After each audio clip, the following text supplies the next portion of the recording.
Welcome in, everyone. Brett Elmore alongside the Mayor of the City of Jasper, Mayor David O'Mary. Mayor, always appreciate your time and good to see you. Absolutely, the same here. Yeah. Good to see you. The end of the year is coming up. The holidays are upon us, and when I was starting to make my notes for the interview, I was thinking about last year at this time. COVID, of course, really had an effect not only on our world, but right here in our hometown. And it had to affect our economy. Talk about the transition from COVID in 2020 and how the city may have rebounded in the 2021 year. Well, Brett, surprisingly, and I had a conversation earlier today with a person about that. With the advent of COVID and 2020, and we began to fret in a major way about the negative impact it would have on our city, and started making preparations, generally described as belt tightening if we need to be. As it turned out, 2020 ended up being one of the better years we've ever had. And some other municipalities had the same experience. People were forced to stay home. People started doing remodeling work. The big box stores sold a lot of remodeling merchandise, and we just ended up being shocked. So COVID really didn't have, from an economic standpoint here at the City of Jasper, have a negative impact. Now, we move on to 2021, and we said, we did that well in 2020. What will 2021 hold? And as it turns out, and we'll be talking about this. I won't disclose the numbers today because I haven't told the council. I will next week, and if sometime you want to talk about that. But 2021 has turned out to be the best year in the city's 143-year history. Wow. It's just shocking how well the city has done. I mean, we've run the city, I think, in a superb fashion. We've taken care of, I think, everything that needs to be taken care of, and what we're going to add to our reserves or something. And you'll agree when you see the number. So 2021 has been a great year, and then you begin to think about, well, what I do in 2022. That's right. So, like after you win a national championship, how do you repeat? Yeah, what's next? What's next for you? Well, I have to say, 2021 for this city, not for this mayor, was a national championship, if you want to make that analogy. Yeah, absolutely. Well, so a great 2021, and I'm sure we'll be seeing the numbers soon. But already the city in great shape, which kind of leads me to the next topic. Was November 9th, you introduced kind of a sales tax increase, 9 to 9.5%. I believe that passed maybe a week later. And normally when you hear of a sales tax increase, you hear a lot of people complain. But with this, personally, I didn't see a lot of complaints because I believe that the people and the residents of the city of Jasper, they can look around and see progress, and people don't mind paying for progress. And that 9 to 9.5% is really going to affect what happens in our future with your 4-point plan, which we'll talk about in a minute. But talk about that increase and how you came to that. Well, I like that question. How did I come to it? I started back in the summer thinking we've been here just over 5 years, and financially the city is in the best condition it's ever been in.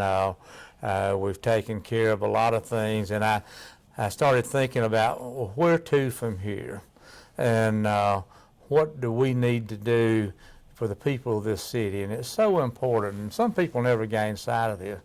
You run your city for the taxpayers. You don't run it for the elected officials. You don't run it for the employees. You run your city for the taxpayers of the city.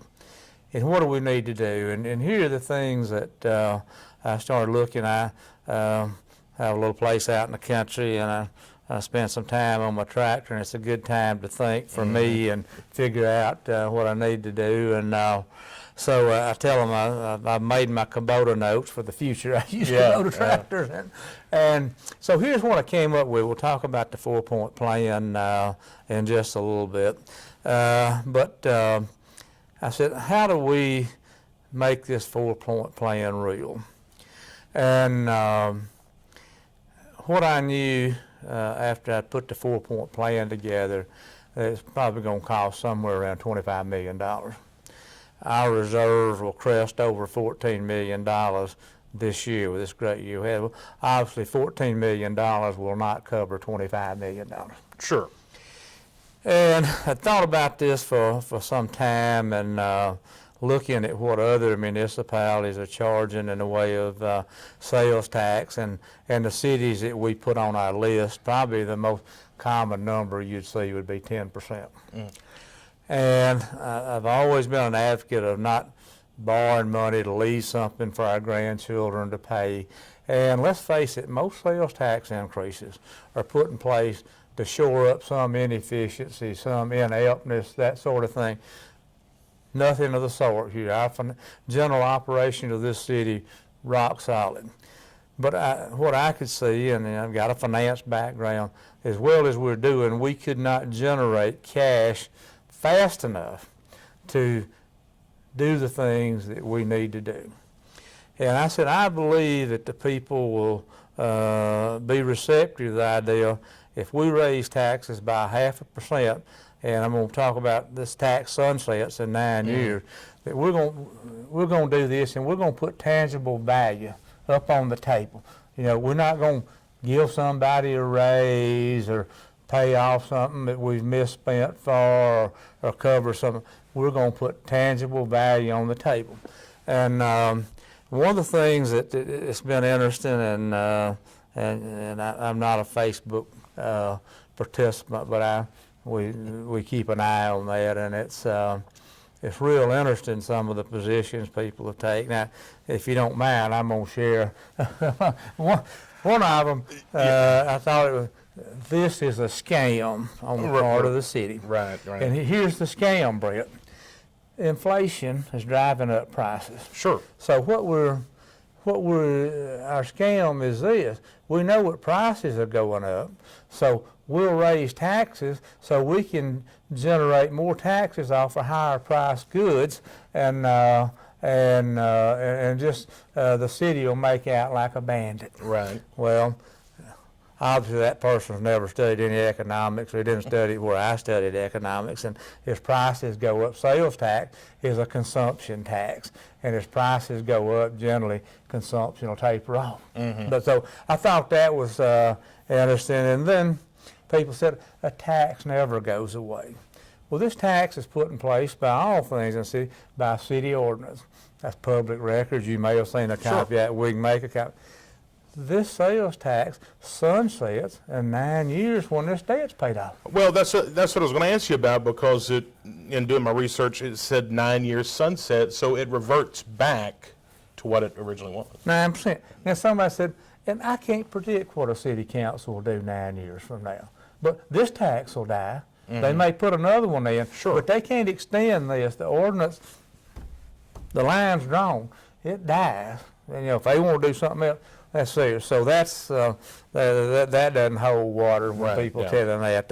That's just what the law is. So anyway, I felt like people would be receptive to the idea, and we get into the 4-point plan, to have tangible value put up on the table. This money pays for that penny for penny. There's no slush in it. There's no, like I said, give somebody a raise, buy somebody a new car, or shore up some errors in our work, because the general operations of this city are rock solid. And we have had one person on Facebook talking about the financials, and obviously they didn't understand much about financials. So we sent a message to them and said, look, we have audited financial statements. We'll make those available to you. Come to the city, review them, and tell them where we're making mistakes in running the city, because we might learn something from you. Right. They have yet to make their appointment to look at the financials. To me, the city's in very good shape, obviously, financially. It's sort of like, I guess, in layman's terms, just getting a little money to make an addition to your home to create better value, because your 4-point plan creates a lot of value for the city. Yeah, it's Jasper investing in Jasper. Right, We're investing yeah, ourselves. Yeah, absolutely. It'd be like you putting money in your savings account, Brett. Sure, It's very similar to that. Right. The 4-point plan is something you've worked on for a while now, and probably spent a lot of Kubota time on this. Let's hit on each of the four, and let's start with development and construction of a new sports complex. I'm a big sports guy. I see a lot of communities. Brian and I were talking about it at the station not too long ago. Cities like Annis and Gadsden getting, the contract for the high school athletic associations, baseball and softball because of their city complex. So nice, Travel ball's very big now. College tournaments will travel to cities to participate. This sports complex, I think, is going to be not only very nice, but it'll put us in line with some of the other cities who have this, and this is what, $10 to $12 million. Well, we think maybe up to $14 million, Brett. We were overrun probably a year ago, and maybe as recent as 6 months ago, with people that wanted to partner with the city and travel ball and all that stuff, and that had zero appeal to me. I never have been big on partnerships. I personally rather own all the stock where I can make the call. Right. And this 4-point plan, there's one want and there's three needs. The want is the Sportsplex. And this Sportsplex, what I did, and had a couple of council members that I didn't communicate well, I don't think. I went to an engineering firm and said, if we had $14 million to spend on a Sportsplex, and I'll tell you the location, we don't have to buy land, what could we probably get for our money? So what the engineering firm did is they just mapped out something, fields and 450 parking spaces, and what they told me is, if you did all this, you'd probably burn through close to $14 million. Right. Well, as I rolled that out, I had two council members, well, we want to change it. And so I said, I'm not drawing your Sportsplex for you. I'm just showing you what $14 million might buy. Right. Had a very, very difficult time in communicating that, but we finally got there. This facility will be owned by the city. It'll be operated by the city, and we will not have to have a single travel ball game if we don't want one. Yeah. Some of these things are built on the idea that we're going to pay for this with travel ball. Ours is going to be paid for. Yeah, we'll have some travel ball. There's no question about absolutely. it. But the thing about it, and I don't want this to sound dictatorial, but we'll do it on our terms. You're not going to come to town and beat me down on the price of using our field. And first and foremost, the young people of this city are going to have access to these fields. That's what it's about. Yeah. So I'm talking about running the city for the people, and they'll have first call. And if we've got a little league ball game that needs to take place, it'll take priority over travel ball, because we're going to take care of Jasper folks first. Yeah. So So, talk about the location if you don't care. yeah, the location, Industrial Boulevard. Industrial Boulevard, Charles Bishop Drive, tees in there, the city industrial board. We own a pretty good block of land. It'll be right there in that intersection on the west side of Industrial Boulevard, and there'll be plenty of land for expansion. Some folks wanted to build it bigger, and I said, you can want to build it bigger, but with that comes, how do you pay for it? Nobody's come in with a substitute payment plan, so I think we're okay. So that is number one of the 4-point plan, and number two is one that I was really interested in, and I'm really happy to see, the old Share Auditorium. Of course, been here for a long, built WPA days, and now you're looking at a new city hall there and bringing that facility back to life. Brett, I've been here most all of my life, and just a little time away, and I have heard, and it really ratcheted up when I came to office 5 years ago. I've heard we're going to get grants for Share Auditorium. I came here, and some folks in the office said we've got a $6 million grant coming to repurpose Share Auditorium. I said that's good, and so I came to office in November 2016, and I said to be here in just a few days. And so I checked back with that person in about December 2016. I said that money, it'll be here in a few days, and got out to February, and I checked on it, and I said the money hadn't come. So I decided, I know how to use a telephone. I know how to write a letter. And what I discovered, there never had been a grant. You know, I've heard all this grant stuff, but Share Auditorium right now is in equal or worse condition it was when I came to office 5 years ago. This plan will allow us to repurpose that facility to serve as Jasper's new city hall, and it'll serve for 50, 75 years to come. It'll be taken back to the WPA facade, and the early conceptuals we've seen is just kind of breathtaking. Our chief financial officer will work closely with the architect. I don't know what that floor plan should look like to accommodate the administrative function of a city, but she'll do that, and we'll probably spend, we think, $5 million there. What will happen to the current facility that we have here? Well, this facility will get some new life breathed into it. Our courts will be held here. Will it be held here in this area? But the court will be the number one function, and we may locate some other activities here. But it needs some upgrades, and we'll do that. But it'll continue to serve in the overall operation of the city of Jasper. And this Share Auditorium project kind of falls in line with the Jasper Main Street Town Creek development too that they're working on. I think that's ongoing too, right? Absolutely, and Main Street's very excited about that. There's some things being discussed upstream from that, but what orchestra partners that work with Main Street really feel like that when work begins on the new city hall, that could really light a fire for other developments downstream from Town Creek. One area, and this is point number 3, one area that we've already seen a lot of progress made is the infrastructure and paving, especially paving. Mm-hmm. You look around, you see a lot of paving projects since you came into office, but another $5 million to really put back into the infrastructure here. How did we come to $5 million? I have to say that number is somewhat arbitrary. 3 years ago, we embarked on the largest paving project that had ever taken place in this city. And our engineering firm, I said, I want to take politics out of paving, so I don't pave my buddy's road, and that's just as real as today as Wednesday, you know that. So the engineering firm came up with a grading system, and I forget the scale, 1 to 5, I think, I don't know which, but we said we want to identify the streets in Jasper that are in the most need for paving, and use your grading system to that. And what we said is, look, we have $7 million, and they know kind of generally what paving is going to cost.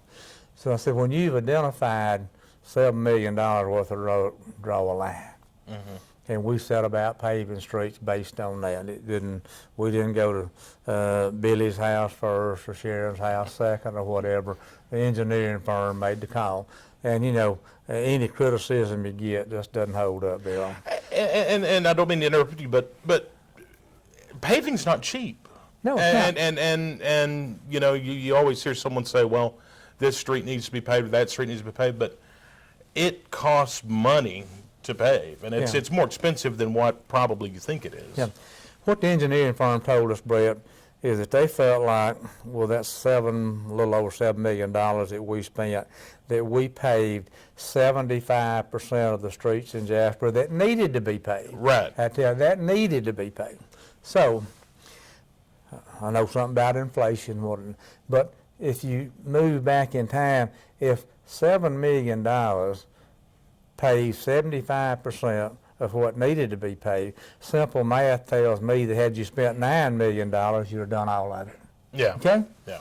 So I said, if we have $5 million, we have some cushion to move through and pave in the streets again that need to be paved. One of the things that's coming up, and I'm hoping there'll be some money left out of this, Industrial Parkway, that road was built by the state, no cost to the city. It was dedicated to the city, so it's our responsibility now. That's beginning to show a good bit of wear. It's high traffic, and we know that that's a couple of $1 million project, and it's on our work list for 2023 to pave that.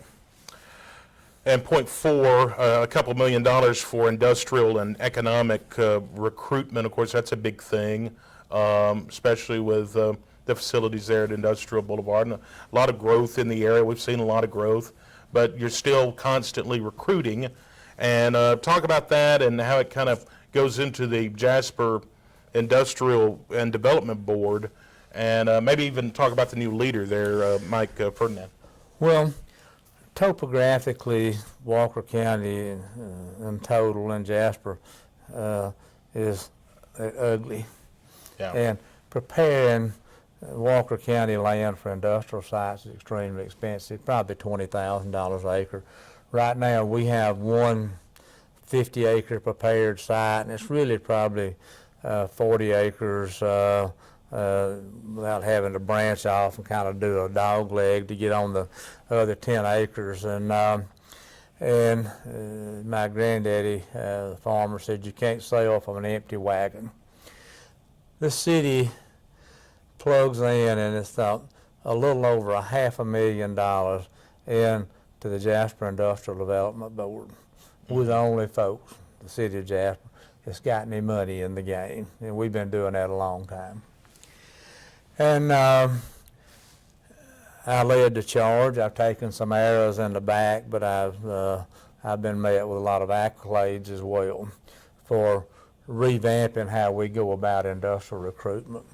And I always thought, you know, if we're going to put over $500,000 into something, city government ought to have a say-so in how you go about it. Sure. Yeah. And so we needed a validation of that, and we reached out to Coleman, and they looked at what they're doing. They said, you don't have it right.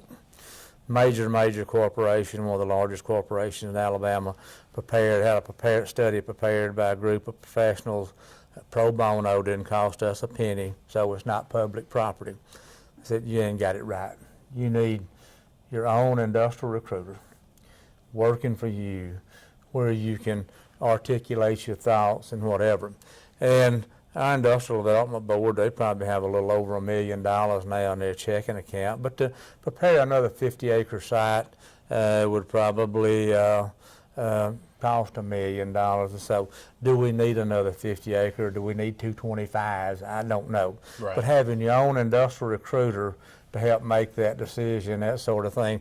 So I said we would reserve at the city level $2 million, and the Industrial Development Board can come upstream to the city council and make a request to draw on this money, present their hand what they're doing.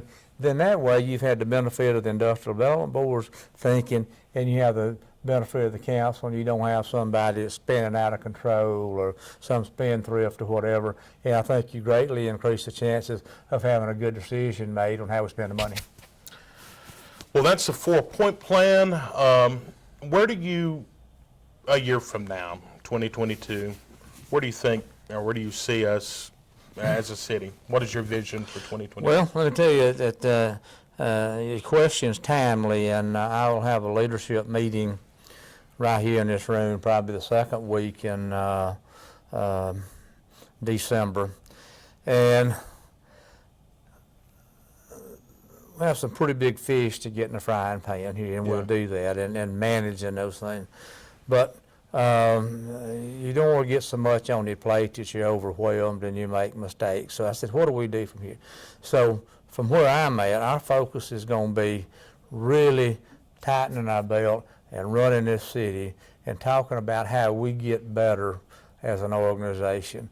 How does Supervisor A or Supervisor B or Department Head A or B, how do you get better at what you do? How do you bring your staff along?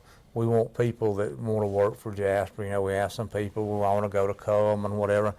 And I tell folks, look, if life's too short to be unhappy, if you want to go to Coleman, if you've got a good track record, I'll write you a recommendation letter. You ought to move on. Mm-hmm. You know, the 2020 census says we've got 336 million people living in this country. We'll find somebody to work for the. So move along. Let's get somebody who wants to work for Jasper. So we're going to take care of these projects, keep our hands full, and we're going to focus on making a better Jasper from a human resource standpoint, getting better as a mayor, getting better as a chief financial officer, getting better as running the fire department, and that's going to be our focus over the next 12 to 18 months. That sounds great. Mayor, anything else you want to add before we close? Well, I'm just excited about Jasper, Brett. Sure. We're on so many people's radar screen. We're getting requests for information on industrial projects over on the retail scene.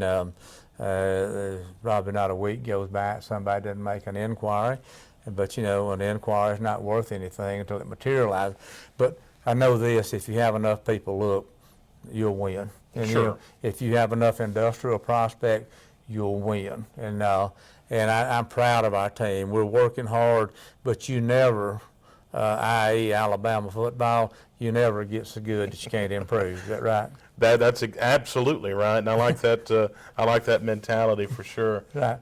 Well, once again, thanks again for your time, as always, and we look forward to a prosperous 2022. Right, good. And sometime if you want to talk, like I said, we'll probably roll out the numbers to the council next Tuesday or whatever, but be happy to share that with you. And anytime you want to talk about the city, that's one of my favorite subjects, we'll do it. All right, thank you. Mayor David O'Mary here on WJLX.